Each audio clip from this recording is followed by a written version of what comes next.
All attention to it. Well, welcome everybody. We have a jam-packed evening for you today. And a lot of guest speakers. You're going to get to meet the entire team. I'm Tamara Trussell, the founder of Move Past Plastic. And I want to thank you guys who are online and who took the extra effort to come in person so I wouldn't be alone in the room. I appreciate you tonight. And I really, really appreciate the Creek Gender team.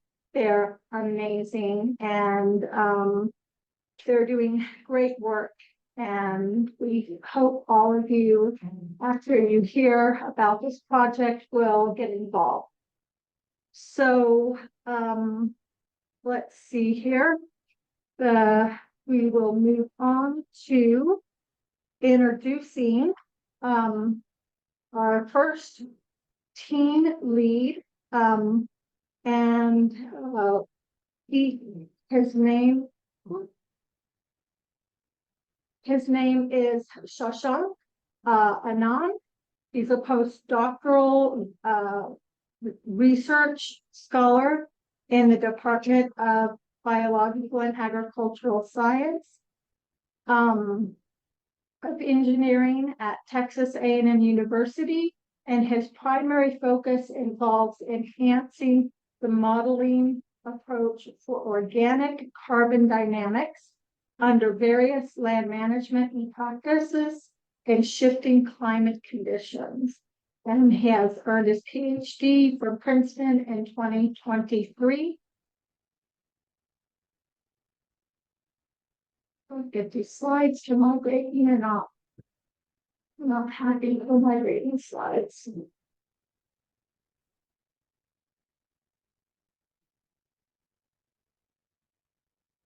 Some of the, before he speaks, I just wanted to share with you some of the partners that Move Past Plastic works with on our various initiatives. We have about 9 major initiatives, and these are some of our partners.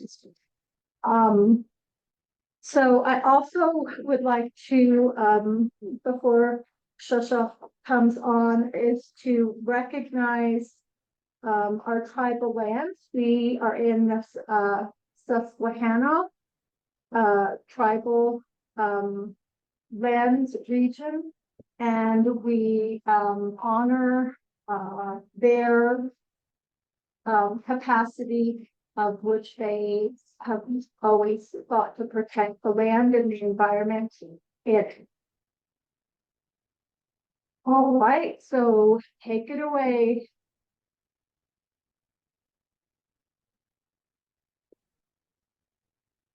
Hello, can you hear me? Yes. Okay, perfect. Hello everyone, thanks for having us here virtually for now. I thought I'll begin by introducing the team and how we got involved into this project. So the whole association starts with American Geophysical Union, AGU, which is an organization of global community of earth scientists across academic, professional communities. And AGU has this initiative. Can you change the slide, or I'll need somebody to change the slide there. Yeah, thank you. So AGU has these multiple objectives that they run throughout the year, and one of that objective is highlighted here as Thriving Earth Exchange, which is basically a way of AGUs to promote community science project, or as we call them, citizen science projects. Next slide, please. So the way AGU Thriving Earth Exchange works is that they have 3 components. The first component is that community leads across I think mostly United States, they reach the AGU team with a proposal for a project, a scientific inquiry that they think is useful and applicable to their area, and they are looking for some scientists who can help them answer the questions that they are interested in. So that's one component of team. And then they receive applications from us scientists who are interested in volunteering to facilitate or co-develop that project. And once there is a match between community lead and community science fellow, and once we have defined the project well, we look for group of volunteers, scientists who are passionate about community science projects and who have relevant skill set that can lead the project, that can refine the project and make sure that it eventually succeeds. Next slide, please. Thank you. So that's basically how the team is structured. Tamila Trussell there is our community lead.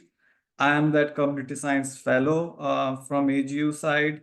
And then we found these three wonderful community scientists who you can also see on Zoom, Astrid, Kiara, and Marisa. And they're going to talk to you about the project briefly. So I'll introduce them as they go. And now, yeah, so basically the project is pretty straightforward. We are interested in identifying what are the sources of pollution in Conodoguinet Creek watershed.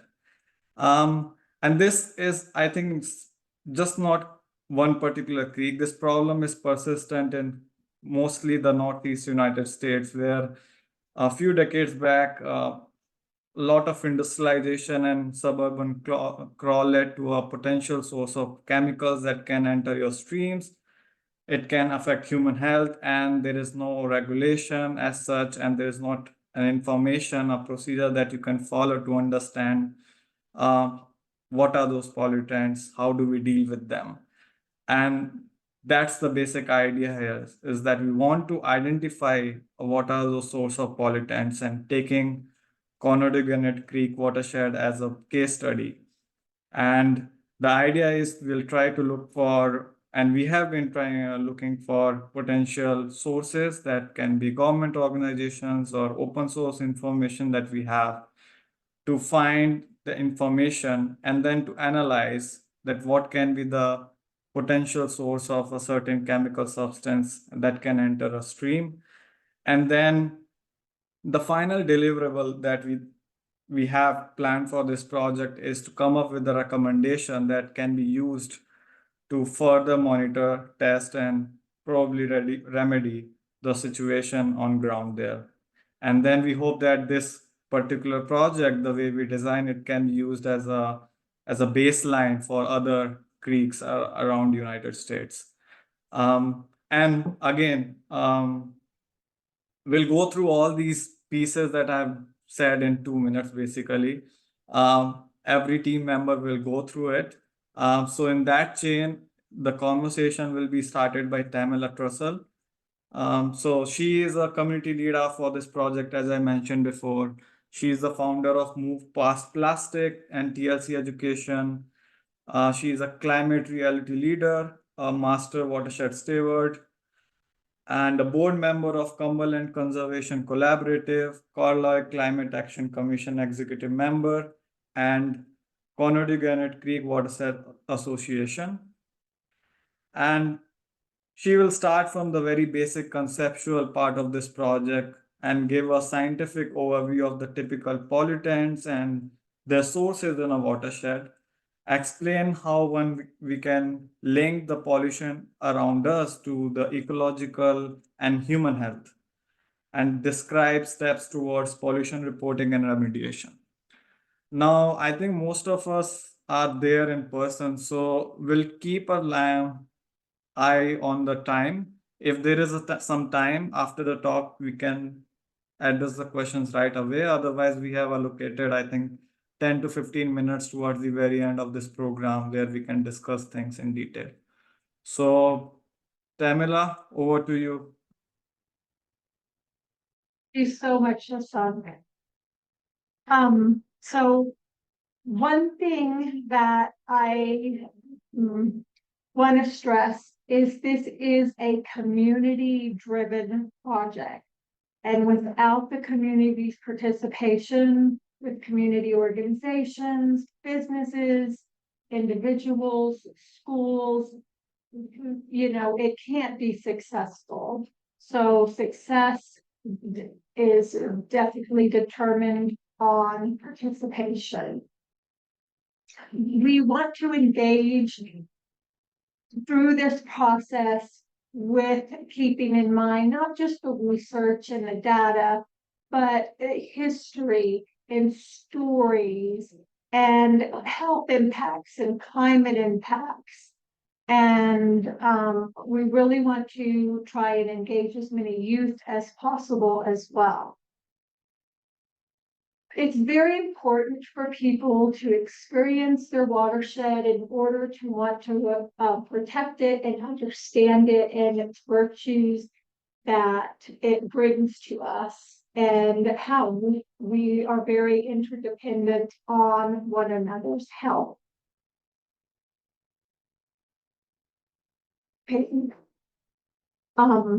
So what is a watershed? Anyone in the room want to answer that question? Go ahead, don't be shy. Oh, basically the lowest point in an area where all the water collects and Yes, yeah. that's perfect. So it's a catchment or a basin. You can think of it as your sink. So high point to low point. And there's different sizes of watersheds. You can think of them as like your address, right? The smallest watershed is going to be a hydrological unit code 12, which is the largest number, but it's actually the smallest. So like Letort Creek would be our watershed around here, and it's part of the Conodoguinet Creek watershed, which is I think a 8 level. So, but it's just water collecting in high points to low points in the basin. And so it's not just the creek. That's a very important thing to understand. So we are looking at pollutants not just in the flow of the main branch, the Conodoguinet Creek, but all the tributaries leading into it in the land that's surrounding it as well. And air, right? Air, water, and soil of the entire thing. So in 2019, a friend of mine notified me about this impaired stream. And when I went to look at it and came home, I figured out it was iron oxidizing bacteria. Up at the headwaters that you see here, there was, we walked to it, and it was a legacy landfill and a pipeline, and I didn't know which one was causing the problems, but I ventured one of them was. It ended up that it was a legacy landfill full of the legacy industry of the Carlisle tire and rubber and Maslin carpet and tires. And so, as you can see, this primary tributary that's unnamed and undocumented on any maps is just one of many streams that are out there across the entire state of Pennsylvania. And this is draining directly into Conodoguinet Creek up in the top of the picture. And we get our new, you know, there's 40 municipalities that are getting their water from the watershed. So the next thing I want to get into is why in the world is Move Past Plastic, who's dedicated to addressing issues of single-use plastic, dealing with this type of project. So before we go there, I just want you guys to understand 3 main things about the single-use plastic in particular. It applies to all plastic, but if we can tackle single-use plastic, which is growing to be 50% of all plastic usage, that'd be helpful. First thing, it's recycling is a myth. The only thing you can recycle is a plastic bottle that's clean, clear, resin 1 and 2. That's not a recycling symbol, by the way. Neck smaller than base, because that's the only thing that is usually a commodity.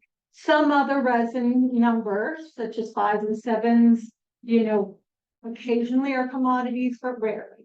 Technically speaking, every plastic could be recycled, but because each plastic contains up to 16,000 different chemicals, colorants, retardants, all kinds of things. You can't mix them and recycle them.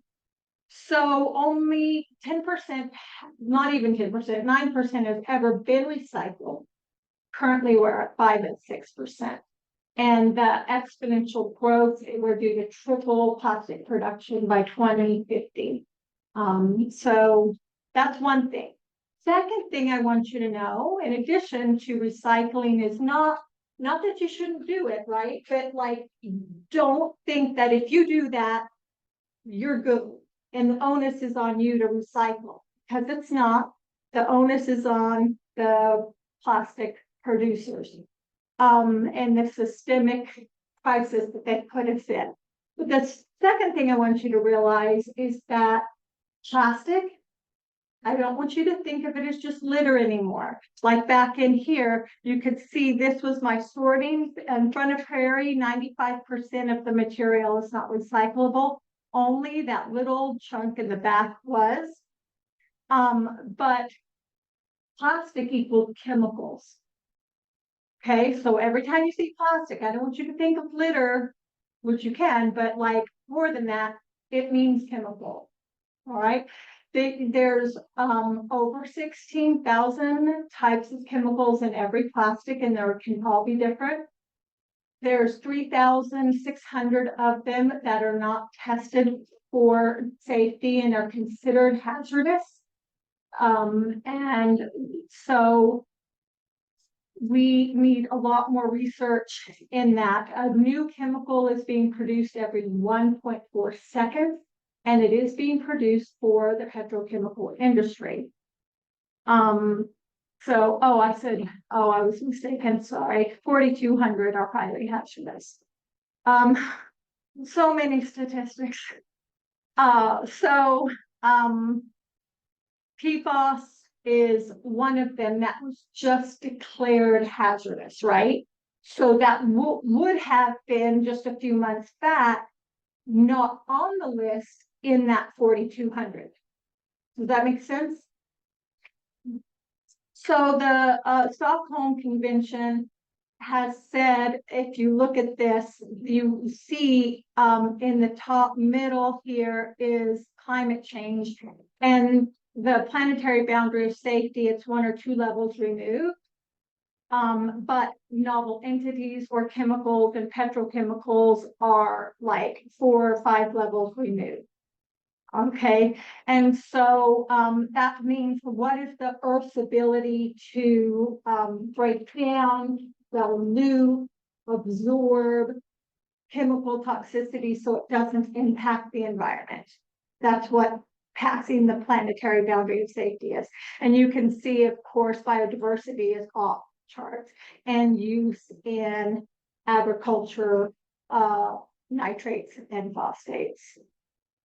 So all of these chemicals get into our water cycle, and litter breaks down into microplastics, and that gets in our water cycle. And it's a perpetual cycle. The water cycle is perpetual, so the movement of microplastics and chemicals are constantly moving and migrating. So this slide should be, I'll back up, forgot to move it down. There's 2 ways we can break up pollution: non-point source and point source. Oh, this is a different PowerPoint slide than the other one, Peyton. That's okay. We're going to keep cruising on. So non-point source would be what? Help me out. So now, where you can't identify the specific entry point of the movies. that's perfect. I love it. Yes. All right. So that's right. I'm gonna, since this is here, and We must have gotten an older version of my PowerPoint slide. This should be down in the point source pollution. Come on in. Come on, join us. Plenty of room. Spanish is that. No, this isn't Spanish. But this, since I don't want to miss this slide, point source is where you can define a location. And so this is the plastic chain, if you will, beginning with extraction, transportation, refining, a cracker plant, distribution, consumption, and disposal. And so at each of these point sources are in frontline communities, and they impact the communities greatly. You're saying that at each point, there is some Pollution. loss that becomes pollution. Yes, absolutely. At every single step in the plastic chain of production through disposal, from extraction, there are numerous amounts of pollutants entering our ecosystem from there. So moving back to non-point source, I just kind of wanted to very quickly go over some that are in our area. Okay, so one, tire crumb, right? We are full of highways, Interstate 81, 76, so we've got a lot of it. It's universal all over everywhere, right? But here in Conodoguinet Creek, oh yeah, we got an overload of it. That's the #1 microplastic pollution. These are some of the other ones I'm going to be talking about. You, of course, have your plastic litter, plastic products that we just talked about. One plastic product, right? Your tires, biosolids, agriculture, development. Oh, there it is, tire crumb, and textiles and fashion. But like just any plastic products, right? So the second biggest microplastic pollution is through textiles, and fast fashion plays a huge role in that.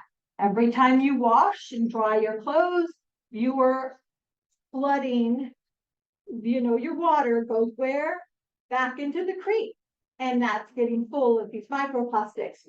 Not to mention the fact that where you make the fashion, it has detrimental effects with the lead, mercury, arsenic, and other toxic things. And of course, you have all these other issues, human rights violations, depletion of resources, etc. And it's also interesting to note that 30% of the air you breathe is microfibers and plastics. That's a lot. So clean your house. Sweep, mop. Pesticides are another big non-point source, including heavy metals, salts, nitrogen, phosphates, PFAS, and of course you have soil erosion, right? Which is a big problem, especially with climate change and heavier storms. There are over 1,700 different types of brands of pesticide, and over 1,000 different pesticides that are used worldwide. Another non-point source of pollution is spreading of biosolids, which, if it wasn't for the chemical toxicity, is extremely valuable because you're taking a waste product and it does have advantageous substances in it to help plants grow, but unfortunately, it's getting the bioaccumulation of toxic chemicals that we don't want to continue to perpetuate the toxicity. We did already talk about our plastic litter. This is another source of pollution, as someone said in the room, just land development. Right? So any development that's going in, you can have sediment runoff, whatever they're putting in, could have toxicities impacting wetlands and so forth. All right, so I walked from my house to Latort Creek. And there were 39 Wendy's cups in a half-mile stretch. I'm like, okay, so that's gonna be something we gotta work on. But that kind of, it just goes to the craziness of it all. So just to recap, non-point source solutions can be plastic litter, plastic products, biosolids, agriculture, development, tire crumb, and fashion textiles. And there's others, but these are just some of the highlights. All of these things turn into microplastics. Microplastics have a greater surface area the smaller they get, and they adsorb other chemicals out there. Not only will you have the 1,600 chemicals originally on them, but then you get more on them, as well as they harbor funguses and bacteria and other things that they pass along. So now we're going to move into point source pollution. So you saw the slide earlier about the petrochemical chain. Synthetic plane surfaces are a big one that's getting larger that we'll address. There's lots of industrial and commercial things that we'll go over, military bases, airports, and the wastewater treatment plants that end up producing that biosolids or some point source movements. So this one is one of our other campaigns that we deal with, and that is synthetic playing surfaces. So I went to that walk in order to go to the Latort Creek, which used to be a wooden playground. How do you feel about, would you play on that wooden playground? Not that one. Not that one. Oh. Well, anyways, it was beloved, and it's been replaced by this cord in place rubberized surface. And as you can see, little kids' socks are off in it. It'll get up to 60 degrees hotter than, the ambient air, and release all kinds of toxic chemicals. You can see in this picture, it was at the time these pictures were taken, it was about 4 months after installation, and you can see whole chunks of the cord in place, as well as all the little pieces migrating, and they're migrating toward the Latort Creek, which is a primary beloved trout stream. So that's not good. It will eventually, if not taken care of, look like this. Another Camila, sorry to interrupt. If you can wrap up for the next speaker. Yep, thank you. Is synthetic turf, whether it's on the playgrounds or in the, a farm field, not great. These are just some of the chemicals that are in synthetic playing surfaces. And here, zinc and 6-PPD, quinone can also not only impact coho salmon, but trout. And a lot of PFAS are in them, and they're in our everyday products. Here is a waste treatment plant. Feedlots are point source. You can see that PFAS are present in milk. This is a graphic of just PFAS, potential sources of PFAS pollution in our watershed. This only goes to Carlisle, that's circled here in red. Here are some violations from some permits for brownfields, not picking on the Army War College, just happened to find these. And here's one for an underground storage tank violation. Crystalline is I just found out exists in Mechanicsburg. It's a large PVC, one of the largest in the country, production of pipes, and that can potentially have toxics. Here's a report of discharges, and you can see a large discharge here at Carlisle Centec. And these are the vinyl chloride, the TSCA is wanting to make up as a priority. to declare if it needs to be a hazardous substance, kind of like PFAS. So I'll just whip through those, and there's no safe disposal. Every landfill, whether it's lined or not lined, will leak. So that just sums up. It cost us about 100, or 1.5 to $2 trillion a year in tourism, shipping, fisheries, and industry. And that doesn't count health. But the 2018 estimated the healthcare costs at almost $260 billion. So it's found everywhere, in crossing the blood-brain placental barrier, and these are just the impacts for PFAS alone. Here are some others for plastics. And I want to kind of end on a good note. The Point Encina power plant was going to be a chemical pyrolysis plant about an hour and a half north on the Susquehanna. And for a little over a year, a bunch of people, just regular people like you and I, and advocates, got them to pull out. Now, of course, they're going to go to some place where they don't have people to defend them. So we're going to try and figure out where they're going and help those communities. What it's seen it doing that is dangerous. So Encina is a chemical power plant, and so it's going to take plastics, bring them, wash them, sort them, and use exorbitant amounts of energy and chemicals to process the plastic back into basically fuel.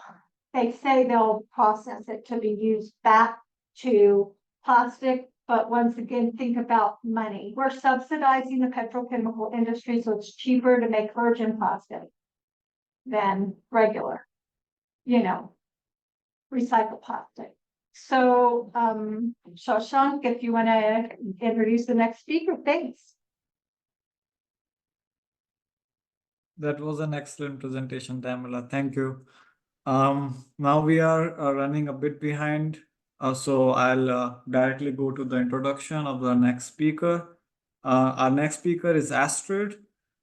She is from Texas. She is a science educator who is interested in inquiry-based learning and hands-on STEM activities. She has analyzed aerosol and groundwater data and volunteered with grassroots environmental organization by providing scientific summaries, maps, and infographics. For this particular project, she has joined as a communication and outreach specialist. And in the first part of the presentation, Tamila already discussed the sources of the pollution. Now, Astrid will discuss the translation of pollutants that are entering our streams and the subsequent buildup of chemicals in the animals that are living in water. She will talk about how one can map the chemical accumulation in fish with the contaminant levels in creeks. So, Astrid, please take it away. Good afternoon, everyone. Nice to see you.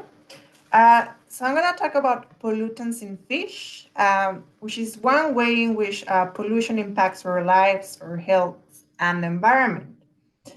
First, we're seeing here how pollutants get into our food. Once a chemical or toxic substance is released into the environment, it disperses in the water, the air, and the soil.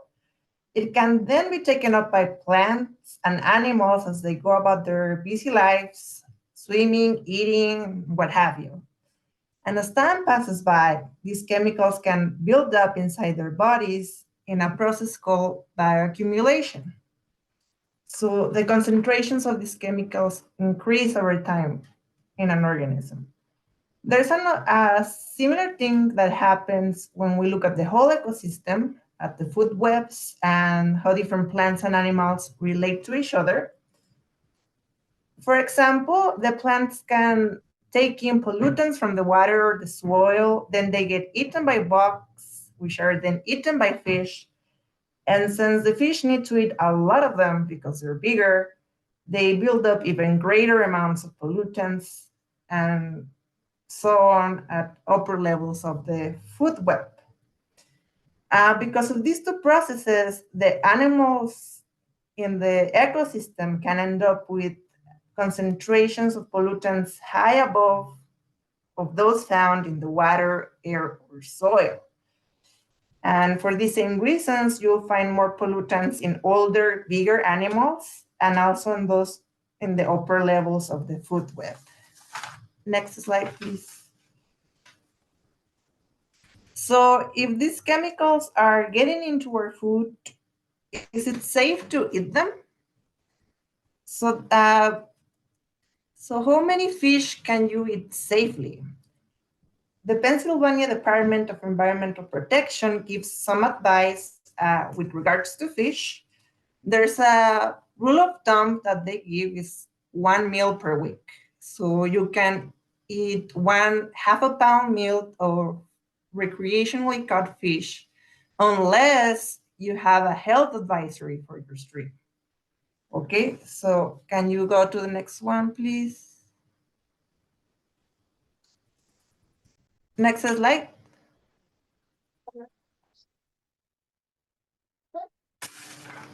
Yes. The health advisories are recommendations given how many meals per month you can eat based on the amount of pollutant found in fish. There's different chemicals that are monitored in Pennsylvania that like mercury, chlordane, which is a heavy metal, chlordane, which is an insecticide, PCBs and PFAS, which are organic pollutants or derived from oil. I think chlordane is actually also derived from oil. And according to the concentrations that they find in fish, they give recommendations on how many meals you can eat per month, right? So for Cumberland County, we have health advisories of 2 meals per month at Laurel Lake and Yellow Bridges Creek. One is for mercury, and the other one is for mercury in largemouth bass at Laurel Lake. Yellow Bridges is for PCB for the brown trout in there. We also have other meal advisories at Silver Spring Run in Mechanicsburg. That one is for 1 meal per month for all trout. And then we have 2 at the Susquehanna River. One is for PCB and the other one is for mercury for catfish over 20 inches. And that one is also 1 meal per month. Next slide, please. So this is just to show you how the advisory levels for PCB are calculated. If you notice, the 1 meal per week advisory is given for relatively low concentrations of PCB. And as these concentrations increase, the advisory change up and until you have like do not eat advisories at higher levels. Next slide, please. And this one, is just here for you to visualize a little bit what the concentration of pollutant means. I'll just let you look at it for 1 second. And if you have any questions, we can go back to it. But can we move to the next one, please? Okay, so if you notice, PCB is the most common health advisory for Cumberland County. And these are petrochemicals. They're derived from oil. And they've been banned in the US since the 1970s. But they're still a problem because they linger in the environment. They were used in electronics, coolants, sealants. And you can still find them in very old transformers like the one you see in the picture. They are taken up by the whole fish, but they especially build up in the fat. And some of the health risks associated with them are cancer, thyroid issues, and they are neurotoxic. So that means you can have problems with your nervous system. So these even though they're discontinued, for most purposes, these chemicals still present a problem. Can we move to the next slide, please?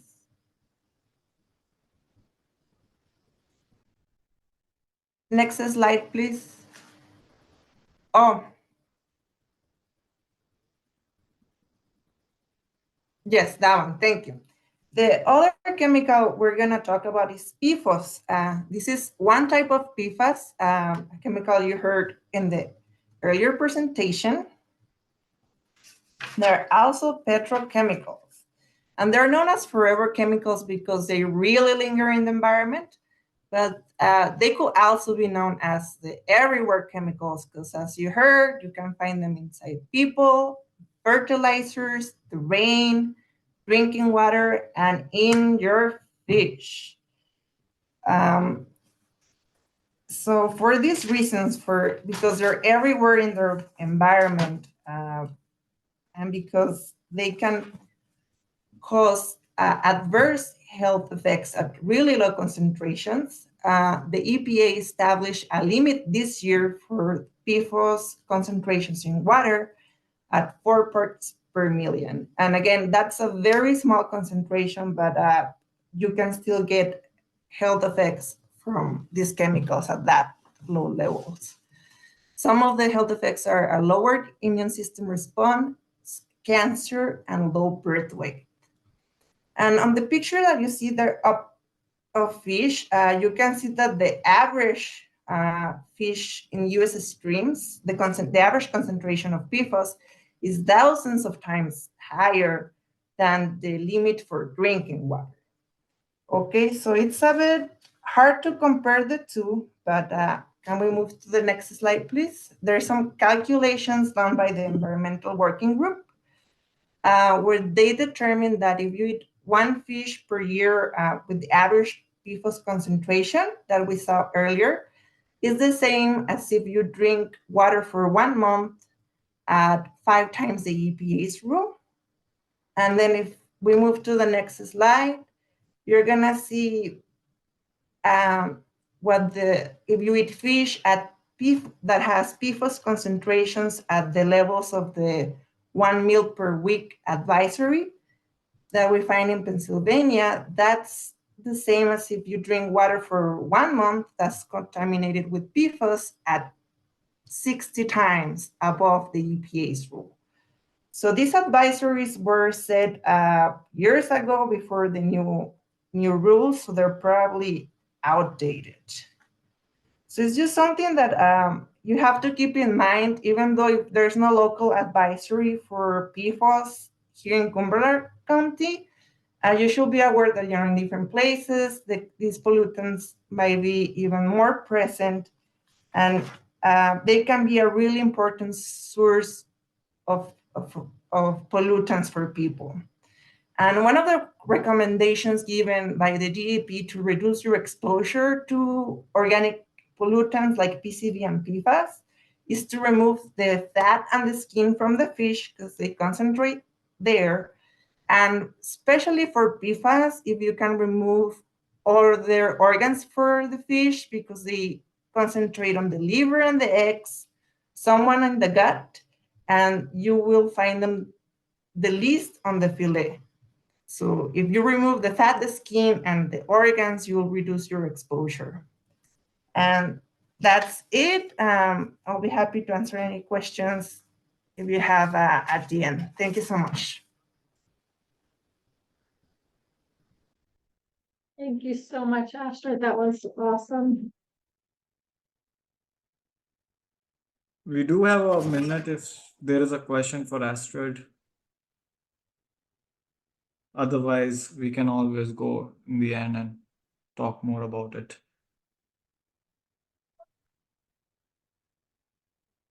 I have a question. How do we, as the people walking down the street, get notified of these warnings? Of these, I've lived here for years and never seen that information. Yeah, well, that's one of the purposes of this podcast is just public awareness and education to the public. And I didn't know about this either until I started down this journey. So no, your regular people are hard pressed to learn about it, but that's one of the purposes of this campaign project is to bring public awareness around, the pollutant issues and to work on mitigating them so we can enjoy our fish from our stream. Because that's a tragedy that, can't really be done to the extent that we'd like. There's also some information posted on the DEP website, but I mean, if regular people cannot find them, then it probably should be more broadcast more widely. I'll post a link, or I'll pass a link in case you want to look at the website later, but they do have information on the website. Yeah, you'll be getting a toolkit with all kinds of information. And, to help you look into things and organizations to go to and everything. Does the Fish and Game Commission only warn about mercury? Because I'm pretty sure I've seen some things about fish safety. I'm not sure what Fish and Game poses, Oh, I'd but seen we something can look at that. Yeah, mercury, not sure. All right, Shashank, we'll hear from Kiara. All right. We can Thank you. discuss these things also after the talks are over. But till now, we have heard from Tamala and Astrid mostly the problem part of the whole project, and now we are trying to move towards the solution part of the project, and that's what Kiara is going to discuss. She is a graduate student from Princeton University in the Department of Civil and Environmental Engineering. So we were there when I was there 6 months back, the same department. And her current research focuses on biological degradation of PFOS in soil and river water. She studies microbial community shifts in PFOS impacted sediment, and she investigates enzymes that can play a role in PFOS defluorination. And she looks forward to sharing her knowledge about PFOS to empower others and communities to engage in environmental stewardship. And that's why she was interested in this project. And she joined the project as a community scientist. So, as I said earlier, she's going to talk about the approach that we are taking to identify the pollutants and their sources in the Conodoguinet Creek Watershed, and then the way we are thinking about providing recommendations. So, over to you, Kiara. And just one quick correction, there's an A missing after the I in her name. We just put those slides in right before this. Sorry about that. Sticky fingers. Yeah, thanks for the introduction, Shashank. Hi, everyone. I'm Kiara. I'm really happy to be here. I grew up in Pennsylvania, so I'm happy to and glad to have the chance to work on some things in my home state. So first, I'd like to give just a reiteration of the different contaminants that we're interested in. Broadly, persistent organic pollutants have both natural origins and also synthetic origins. The environment and nature does a really good job of filtering out and also sometimes breaking down a lot of these contaminants that are in the natural origin sphere. But we're more interested now in the synthetic origin because we're putting these contaminants out into the environment and it's harder for nature to deal with and break them down. And that's where we worry about surpassing the planetary boundaries that Tamla mentioned. So the synthetic origin contaminants include things like the PFAS, which are the perfluorinated compounds that you see under the first section. Then also we have dioxins, furans, and pesticides. Next slide, please. And those are the PFAS there. Yeah, I have quite a few animations in this. So first, now I'd like to talk a bit about our draft recommendation process. And I want to mention that I'm open to any suggestions or data resources that anybody has to direct me towards. There are 3 phases within this draft recommendation process. And the first one is data collection. So we have data that comes from several different sources. Sorry, could you progress through these in the slide? We have academic articles. There are academic articles on contaminants within the Conodoguinet Creek watershed, but also in Pennsylvania as a whole. Next, please. We have official data sets that are presented by the EPA or USGS as examples of organizations. Next. We also have toxicology reports from the World Health Organization, and also the EPA has done a lot of work to see what the toxicity is of these different contaminants. PFAS, since it's what I work on, is a big area where a lot of research has been done for PFOA and PFOS. These are the two legacy chemicals within the PFAS category. We also have news articles that report spills or other observations that are really helpful for us to understand where some of the major sources and sites of these contamination are. And then lastly, we have the community science survey that Melissa will talk a little bit about. This is where we hope everyone can participate and help out. We need help from on the ground observations to understand where this pollution is coming from, because the official data sets might be a little bit larger scale and might not get some of the local areas of concern. The second phase is the data sorting. We need to determine the spatial and temporal coverage of the available data. And because we might not have as much locally, it's sort of across Pennsylvania, a lot of the reports have gaps spatially and also temporally. We want to understand which pollutants are most reported, and then we also want to understand the toxicity associated with each of these pollutants. So for those, we might turn to the World Health Organization or the EPA. Next, hopefully we can identify sources of these contaminants, both primarily point sources, but because non-point sources are a little bit harder to determine. And then we want to understand and see what the options are for monitoring techniques with available technologies and whatever is most suitable for the different sites. So this is an example of some of the spatial data, or some of the PFAS sampling potential sites. The spreadsheet here just shows how we're sorting some of our data by different contaminants and by the type of article or data that's available. And then in the top corner, this is a research article about a prototype for a portable optical sensor to detect microplastics. So there are lots of options out there in terms of monitoring. Next, thank you. The third phase is about data synthesis. We want to report some of the data gaps and highlight the potential point and non-point sources of contamination. And also we want to see if there are any discrepancies between data that's reported.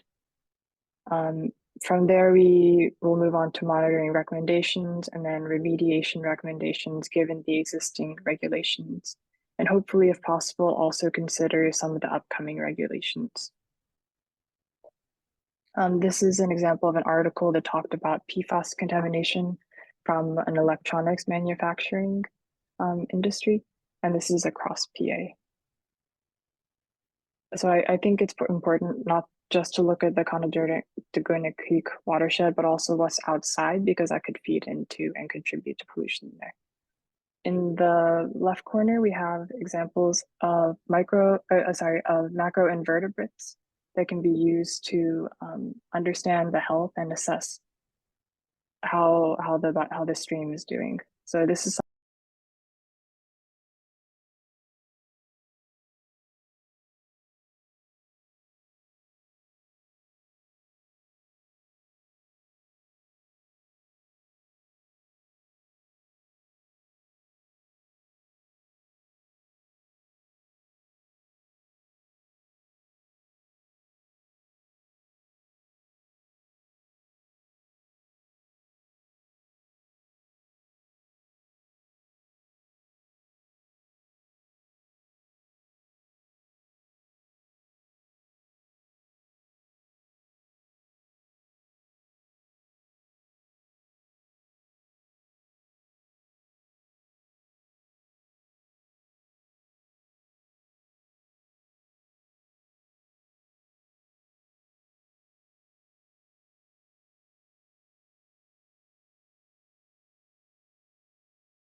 Okay, yeah, no problem. So, this is the map that I've been working on, and we found a lot of different data sets from different places. There's the EPA, the Pennsylvania Department of the Environment, a lot of data from research universities or local nonprofits, or even just different types of studies that people have done. It's all out there on the internet in a lot of complicated formats. And so what we've been doing is kind of identifying what are those data sets, which ones could be useful to us and which ones can we map. And so this is the result of what we have so far. So you'll get the link to this at the end, but what this map is showing is the Conodoguinet Creek. Just running through the watershed here. And we have some data sets to help put it in context. So for example, here are the 3 local watersheds that the creek runs through. There's upper, middle, and lower Conodoguinet Creek watersheds, but it also becomes part of the Stony Creek Susquehanna River watershed when it reaches the not the Harrisburg River, the river by Harrisburg. We have data showing where all of the different rivers, streams, and lakes are. And so when you zoom in, you can start to see how any places along these smaller streams might feed into the creek, any bioaccumulation that we were talking about earlier. We also have mapped some chemical data. And so there are some data sets that have been shown for environmental sampling around PFAS. So for example, I'll click on this one over here. Oh, maybe that one's not working. There we go. So any points on the map, you can click on them and they'll have a little pop-up showing more information about that point. So all of these purple squares are places of point source pollution. A lot of them are different industrial facilities. And if you click on them, you can see what type of facility.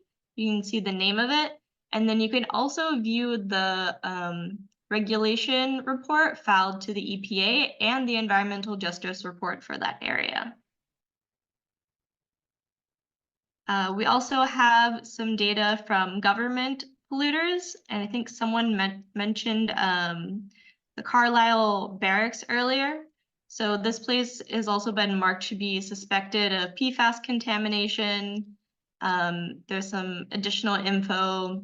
So you know that it's the Department of Defense who's managing that location. And then there are some ways to view the report for that facility and also look at the environmental justice report. The other data set that we have, which is just one of quite a few public health data sets out there. This one is called the Chronic Disease Occurrence in Towns. And so researchers at the Center for Disease Control, they did a big survey from people from all different towns across the US, and they looked at the prevalence of different issues. So if I open up, I click on Carlisle, PA, it gives me some basic information like the population, and then here are all the different chronic health issues that people are experiencing there. So if I hover here, I can see that about 77% of the population, so that's 77% of 18,000 people, which I can't do the math off the top of my head, but it's a lot. 77% of them are taking blood pressure medication. How many people are going to a checkup isn't super relevant, but as we refine this data more and more, it can be more targeted to the type of information that could support you building some type of story or narrative about what's going on with the contamination in the watershed, just based on looking at all these different data sets together. And the final layer that we have right now are firsthand reports. So this is data submitted from anybody in the community about something they might see that could be concerning in affecting the watershed. And the way that we're gonna capture this data is through a survey. So I'll just take you through the survey real fast, and then I'll show you a QR code you can scan with your phone so you can all open it up on your phones. So when you go through the survey, there's just a few questions. First, what did you find? If there's some trash there, if you see a lot of dead fish or something like that, maybe there was a spill, but just kind of, whatever brought you to the survey. We're gonna record the date that you're doing it, and then the observation location. So this is how we'll put it on the map. So whenever you open it on your phone, you can kind of drag around and you can decide where you want to put this point. And that should be where you're observing the issue, not where you are right now, but some people kind of get them confused. You can also use a search bar here if you know that it was close to like a cross streets or a business or something like that. You can search and then move the map from there. Or as if they're standing on the side of the pollution, will it automatically be showing the GPS and they can just click that? Yeah, I think you should receive a pop-up on your phone asking you if you want to use your current location. And if you say yes, it should just automatically do it. Okay, great. Thanks.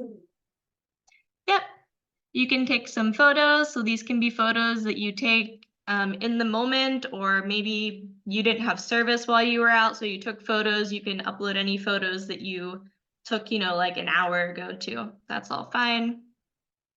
And then we ask for you to just give us a little bit more context about whatever you're seeing. So you can write a short paragraph if you want, or if you like to talk things out, you can give us a little recording that's about 5 minutes just explaining what you found and why it looked a little unusual. Okay.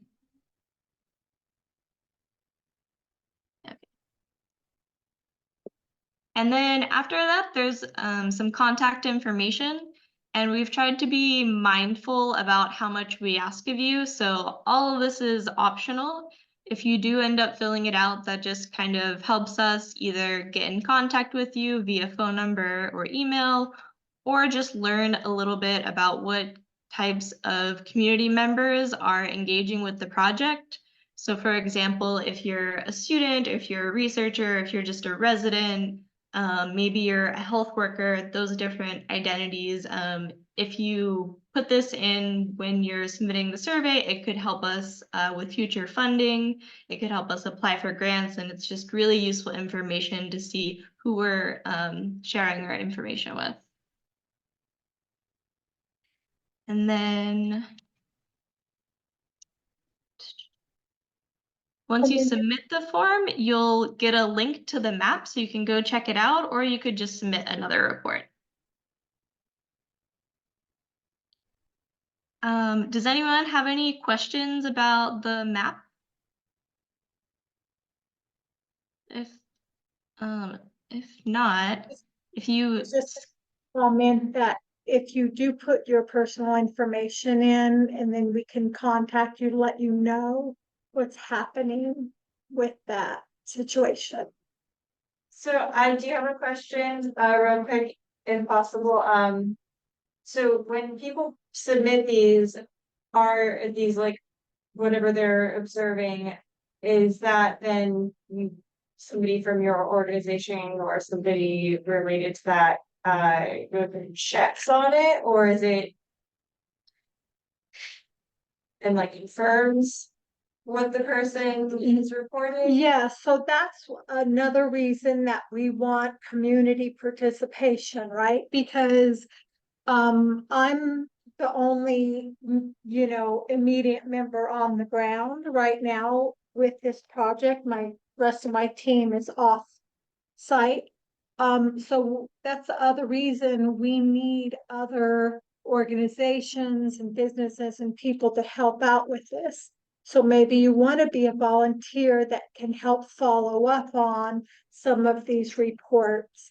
And, you know, look into more, or you're an organization with more capacity. If it's a more technical thing like the oil spill that happened in Mechanicsburg, you know, if you're just a regular person, you could just go look, hey, is there still oil sheen in the water, any smells, any whatever?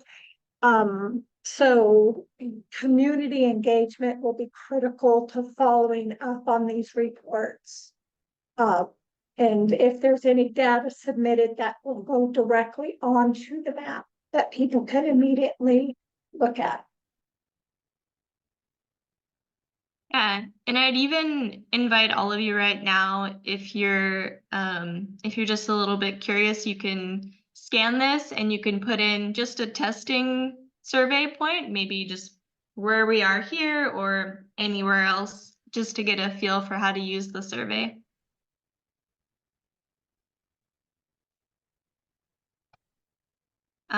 But also, yeah, if you haven't used QR codes before, you just open the camera on your phone and you try to like aim it so that it captures the square in the middle of the screen. And then a little link should pop up around it. And when you tap that, it should open the survey.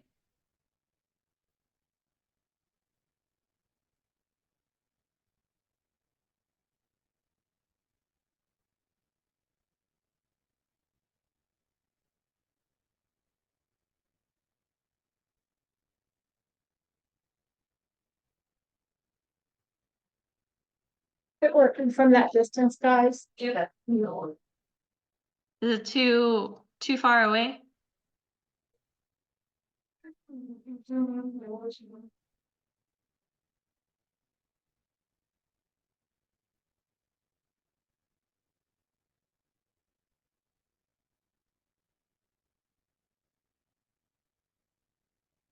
I was trying to still have you on credit for it. I couldn't.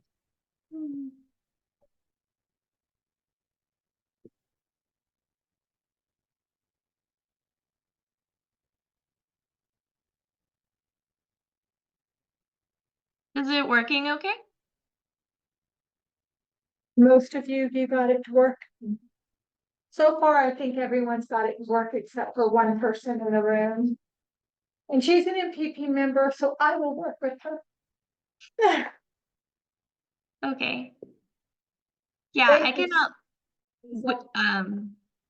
if you're on the MPP Move Past Plastic mailing list, we'll also send these links out afterwards. But that's all I have. This toolkit for you guys, and then I haven't had a chance to get the website updated with all this information yet, but I'll be working on that this coming week to get all of it.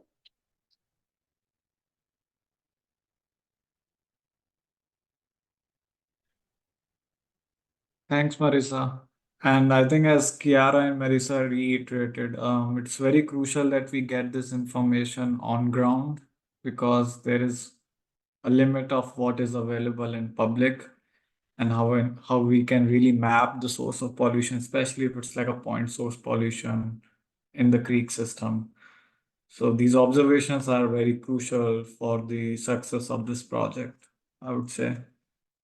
So moving forward, our final speaker for the day is Ariana Jenna. She is a collaborating project partner. She's a consultant and coordinator based in Harrisburg area. Her work and research focuses on mitigating climate injustice and developing protections for climate refugees. She is the regional coordinator of the Office of Environmental Justice in the Pennsylvania Department of Environmental Protection. And today she is going to introduce a Penn Enviro screen and the DEP complaint form. So over to you.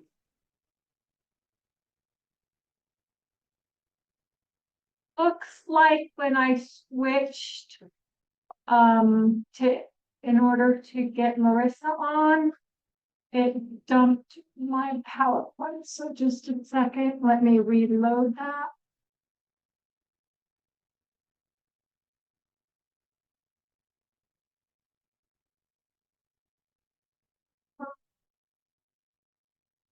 Okay, I just need to travel down that palette right now. Did you have a question?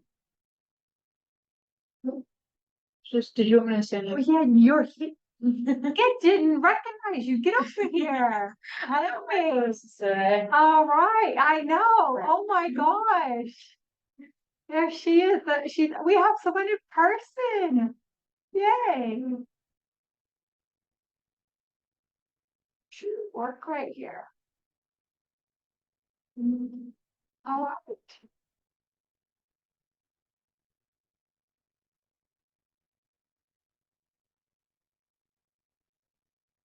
Oh no, what are you kidding? Ah! Shit. I don't know how to do it in the way it makes to you.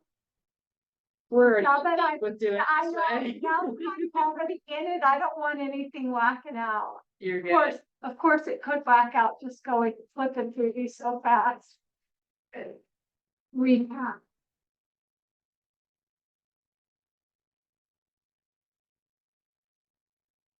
It's just a refresher course for you guys, right? Reminder of everything you've learned so much, right? Why don't you introduce yourself when flicking through this? Now I'm just to introduce you. Oh, not past you. Yeah, that's good right there. Okay. Hi folks, thank you so much for having me, Tamala, I appreciate it. Like they said, I work with the Department of Environmental Protection, specifically the Office of Environmental Justice. So our goal as the Office of Environmental Justice, actually let me start by saying in this past year, in September 2023, we released our new policy. That policy essentially was a policy. It's been in the making for quite some time. So this is kind of a timeline of environmental justice initiatives from kind of the start until now. But you can see like all of the things in blue are actually like Pennsylvania specific. All of the things in black are just kind of more wide, nationwide things. But specifically, you know, we've had a policy in place since 2004, and this is like a very like 10,000-foot view because you only have so much time. If you want more information about this stuff, happy to always talk about it. But essentially, we had a policy since 2004. However, in 2021, Governor Wolf issued an executive order permanently establishing my office, the Office of Environmental Justice, as well as the Environmental Justice Advisory Board. And that's a kind of a body of people that Pamela, are. sorry to interrupt, but we don't see the PowerPoint. Oh no. Jeez. Did you? I think if might have to share the screen. Like, yeah, and then from there, Let's see, I was sharing the screen. there you go. For oh, one, yeah, So, yep. There you go. can you see it now? Yes, thank you. Perfect.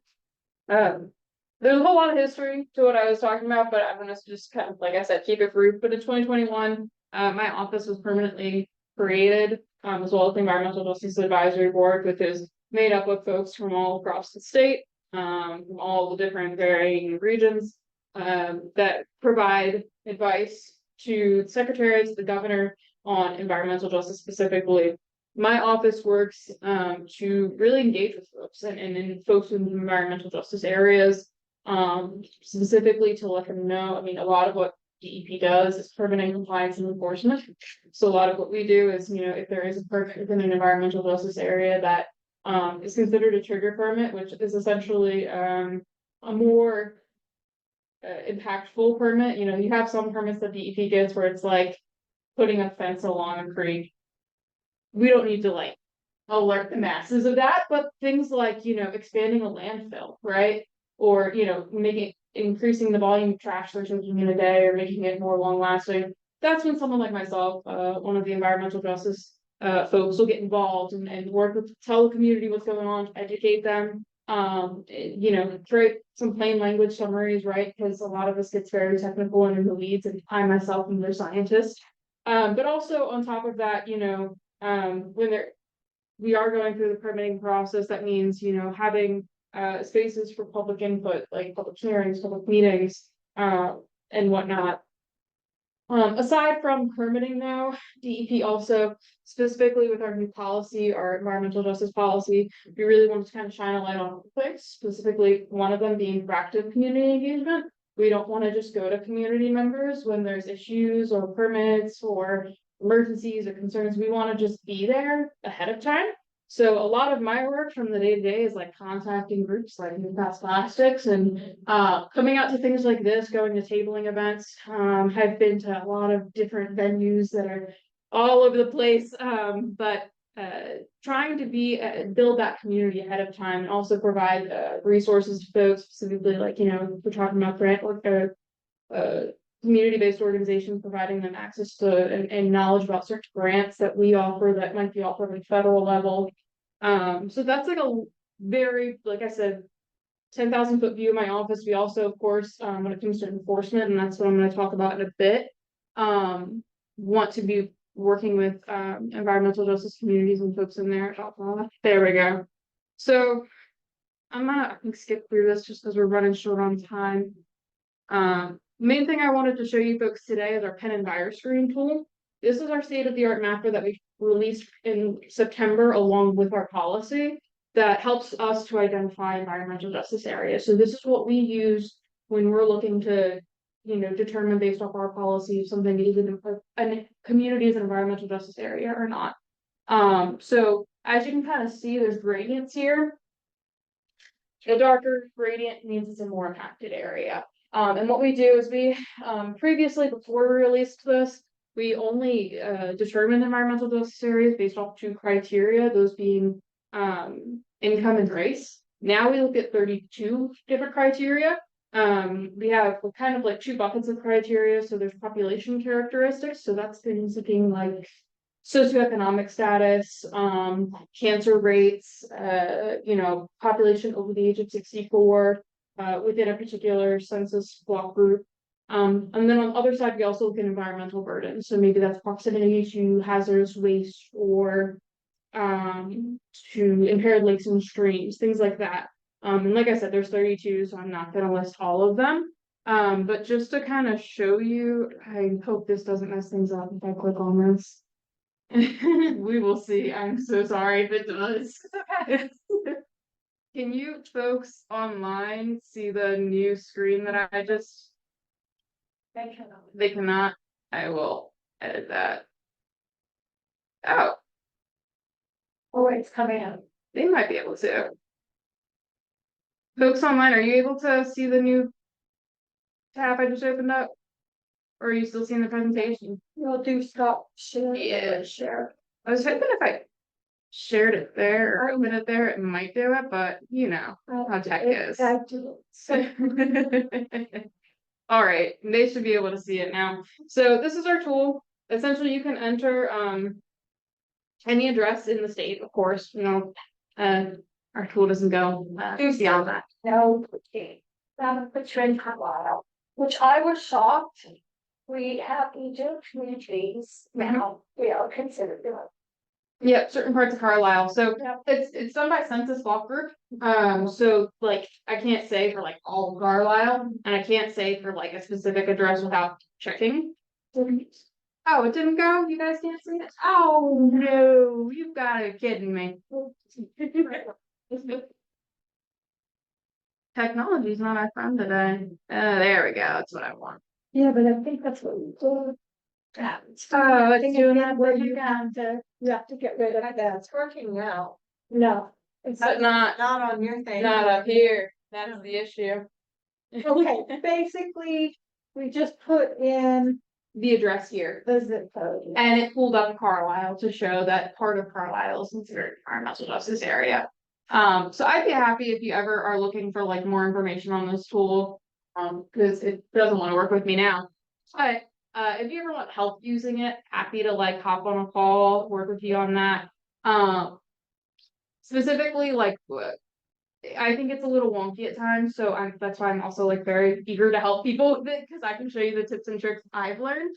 But Do you want to finish your PowerPoint slide and we can get rid of that other one? yeah, that's what I'm thinking. Share? Yeah, That's that what I would be think. ideal. Yeah. So let me get back to my PowerPoint here if it wants to do that. Now I gotta find it here. I got it. Don't worry, I got this. Think I got it. Yes. This should be good. Yep, okay. Yes, okay. I'm not gonna get into that. That's a whole lot. So essentially, this is kind of describing how we determine the environmental health area. Like I said, it's done by census block groups. So we look at census block groups and it's like a percentile, right? So like this is just a very hypothetical example, but let's say you're in like the 80th percentile in terms of like pesticide use within the state.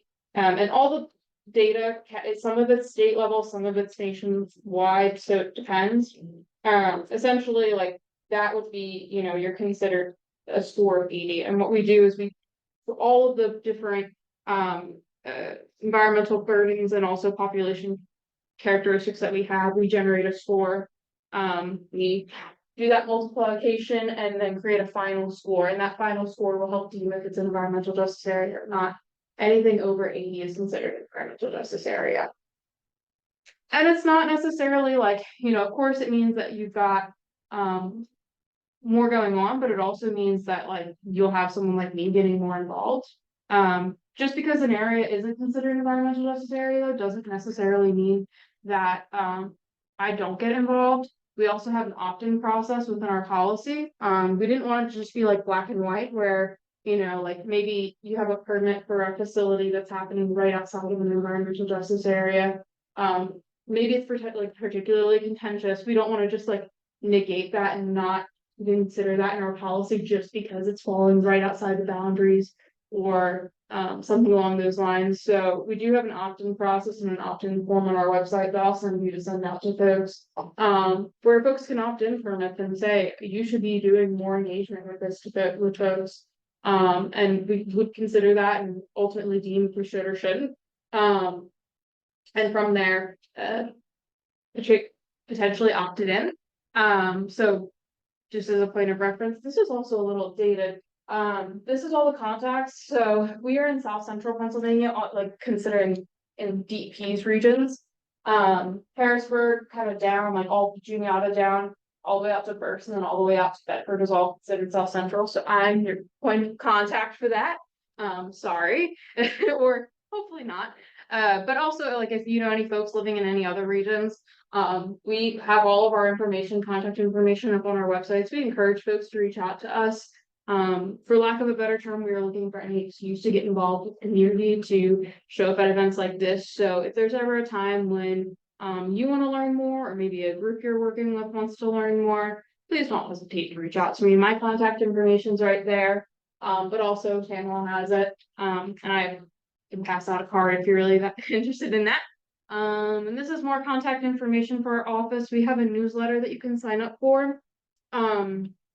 As well as I know there's a variety of ways you can get more information. And like I said, I'll send all these links to you in like one singular email so you can send it out to folks. But we have like ways that you can, it's called e-notice, which I know we were talking about earlier, which is something where you could sign up to learn if there's permits happening in the area, if there's changes or updates to those permits. Some of those tools aren't my favorite sometimes. Sometimes they can be a bit wonky and not give you all the information you want. So I always, you know, say if you're ever having issues with that, feel free to reach out to me. You've got my contact information. But I will leave it at that just because I know we're running so short on time. But always happy. I'll stay for a little bit if folks want to ask any questions. But Thank you so cool. Ariana, that's wonderful. The one other thing that I did want to mention is the DEP has their own reporting system Oh, yeah. for pollution. Yes. And our form will we're going to add on there to bounce you to that if you wanted to. The caveat there that Ariana told me about is that they require you to put in your personal information, whereas ours you can be anonymous. But we're circumventing that by recommending you, if you want to be anonymous with the DEP, you can use the Newcastle Plastic email and name.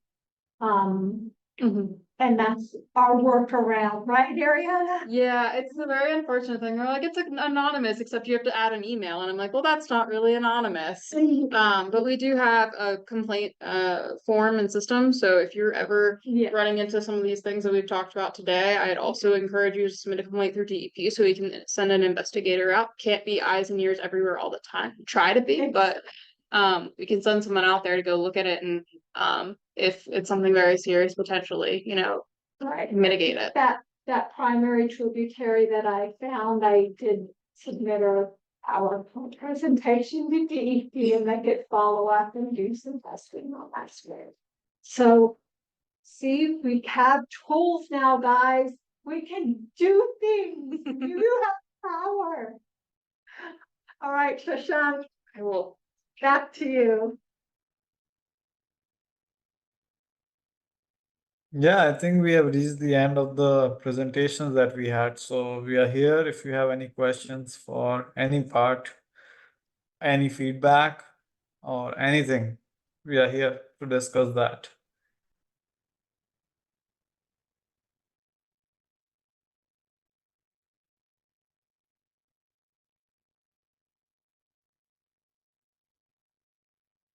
I can't see online. I can only see in the room. So if there are people online, Shashank will flag you and you can raise your hand and ask the question. I have a question. Can I ask a question? Yeah. Okay.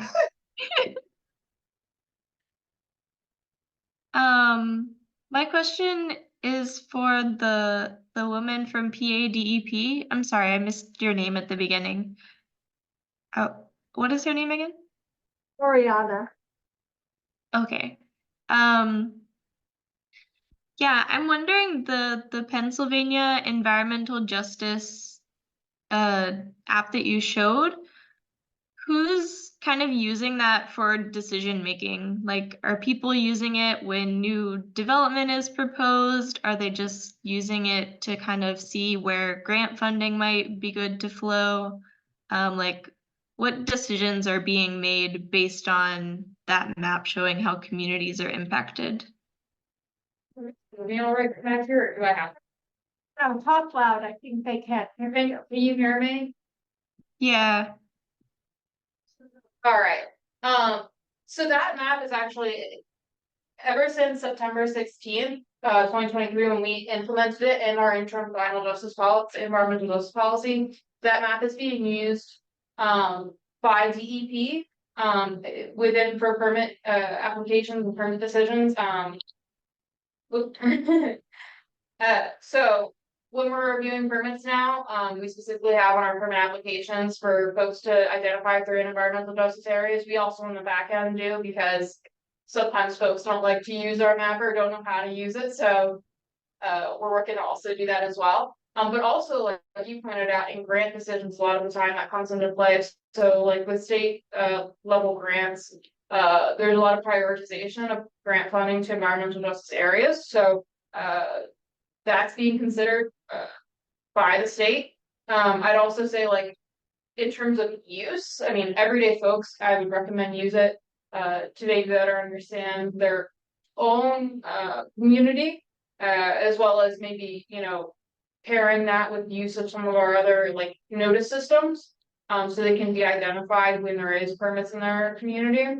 But on top of that, I think it's a particularly impactful tool for community-based organizations and different non-governmental organizations who are looking to apply for grants to be able to utilize it. And that's what I've done a lot of talking to organizations like that, making them aware of that tool, so that way when they're applying for grants, they say, I'm doing work in an environmental justice area, and that to some degree will give them a leg up in grant competitions and applications. Cool. That was an amazing answer. Thank you. Yeah, and then just follow up. So it would be useful if, say, like someone was concerned about something in their community and they went to like that map or the one that we're trying to build and like kind of took a screenshot of the issue and then maybe filed that with one of their reports. Sure, I know, like, as a part of our policy that we, like I said, in September issued, we have specifically when it comes to inspections and enforcement. There is a piece in our policy that like, if, like, let's say there were two, like, somewhat equally weighty, issues to inspect at the same time. If one of them's falling in an environmental justice area, that gives it priority. I mean, obviously, if you're dealing with like a chemical fire versus like my neighborhood smells a little bit weird, like chemical fire is gonna take precedent. But if they're two very similar situations and one happens to fall in an environmental justice area, that's gonna make it be inspected first, essentially, and we're trying to prioritize getting inspections out in those areas. However, I will say, like, on the back end, our enforcement folks are to be checking our tool to make sure, like, when they get complaints in. But I guess I couldn't hurt if you in your complaint say it's an environmental justice area. I'm sure that could help grab some attention there, you know. Yeah. Cool. Yeah, it's really good to hear kind of like how that works. That helps me also understand how to like build this map and like what information we should put in it. Yeah, for sure. We have our methodology document linked on the map itself. You go to the about section if you're ever interested in learning like the sciencey bits of the tool. However, it's not like reading. I would not recommend for fun. So if you're ever interested in learning more, though, that's a great place to start. But also happy to connect with you if you have any like questions. I might not have answers offhand, but I can always ask someone that will. Yeah, cool. Thank you.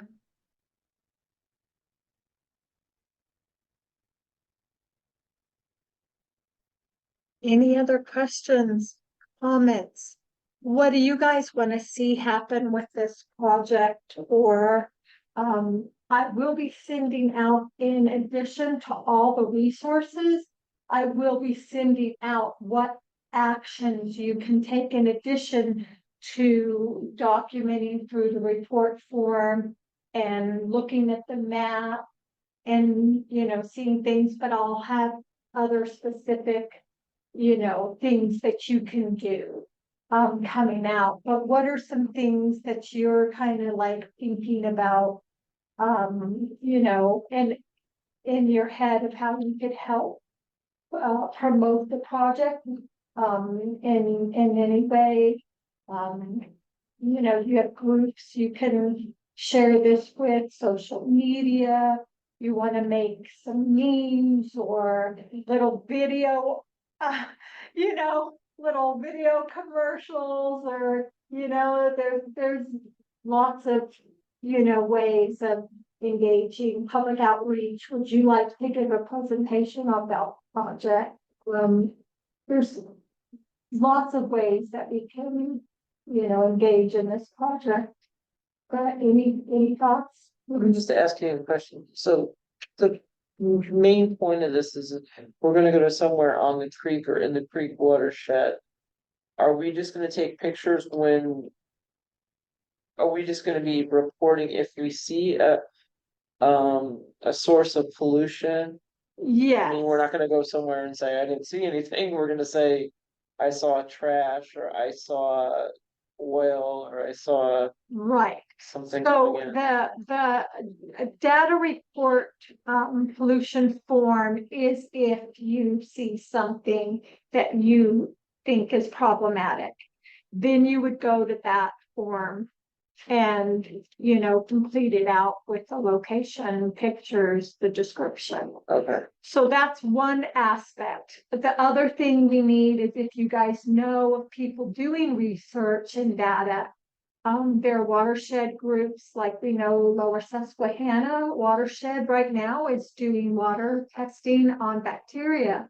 They did a testing earlier. I can't remember if it was what it was on, but they did that data. So that's some data we're gonna want to get a hold of, right, to put on the map. So there's opportunities through alarm to do stream testing, and we'll pull that data.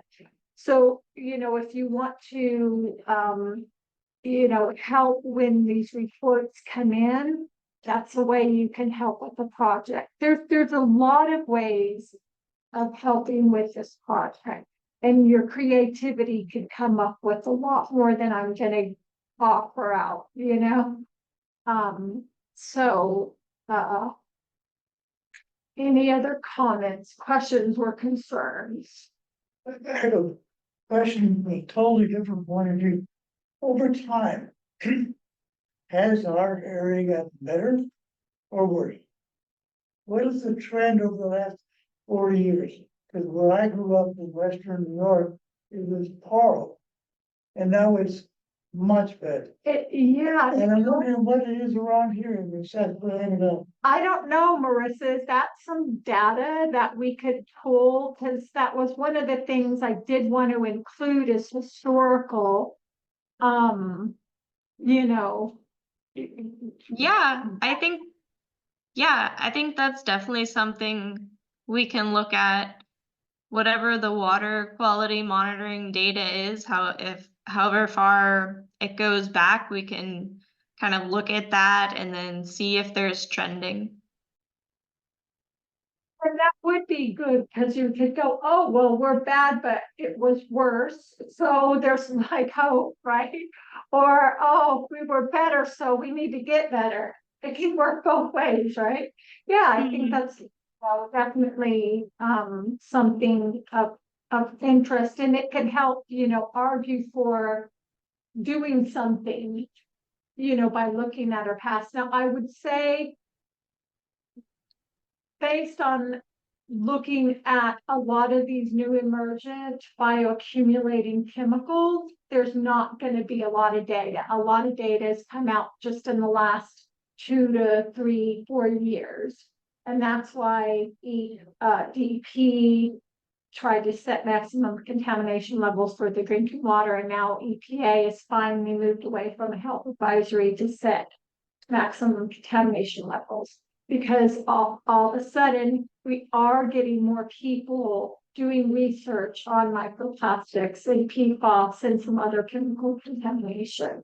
So we won't really have historical data for some of the stuff, but for like mercury and arsenic and lead and cadmium, we'll have more data on those kind of things, you know, to include.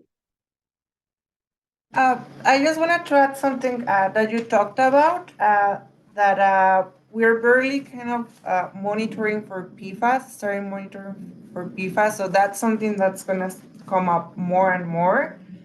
Also with microplastics, there's a huge increase in the production of plastic that probably will continue if we don't do something about it. So that's bound to increase. And then one thing I forgot to mention, if you really want to reduce, pollutants in the environment, we need to reduce, their release into the environment. So that's one of, not just, let's say, cutting the fat from the fish, but actually reducing the sources of pollutants is essential for improvement. And that's the whole crux of this project, right? That's what we're hoping to do through citizen engagement. We're trying to identify the point and the non-point sources so that we can stop them. So for like example, I wanted to give you another encouraging story about citizen action. I went to the Carlisle Borough a little over 2 years ago and said, hey guys, are you testing your drinking water for PFAS? And they weren't, but they tested.